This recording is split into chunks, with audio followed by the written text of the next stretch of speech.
വളരെ എളുപ്പം ചോറിനൊക്കെ നമുക്ക് തയ്യാറാക്കാൻ പറ്റുന്ന ഒരു റെസിപ്പിയാണ്. അതിലേക്കായിട്ട് ഞാൻ 4 പപ്പടം എടുത്തിട്ടുണ്ട്. പപ്പടത്തിന് ചെറുതായിട്ട് നമുക്കൊന്ന് കട്ട് ചെയ്തെടുക്കാം.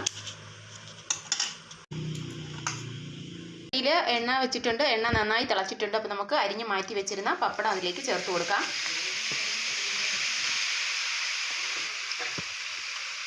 വളരെ പെട്ടെന്ന് തന്നെ ഇത് വേറൊരു പാത്രത്തിലേക്ക് നമുക്ക് കോരി മാറ്റി കൊടുക്കാം. നന്നായി ചൂടായിട്ടുണ്ട്. അതിലേക്ക് കുറച്ച് എണ്ണ ഒഴിച്ചു. എണ്ണ ചൂടായപ്പോൾ കുറച്ച് കടുക് ഇട്ട് കൊടുക്കാം. കറിവേപ്പില ഇട്ട് കൊടുക്കാം. 1/2 കപ്പ് തേങ്ങ, 1/4 ടീസ്പൂൺ മഞ്ഞൾപ്പൊടി, 1/2 ടീസ്പൂൺ മുളക് പൊടി, 1/2 സ്പൂൺ ജീരകം, ആവശ്യത്തിനുള്ള ഉപ്പ് ചേർത്ത് നന്നായിട്ട് ഇതിനെ ഒന്ന് കൈകൊണ്ട് തിരുമാം. ആ എണ്ണയിലേക്ക് ചേർത്ത് കൊടുക്കാം.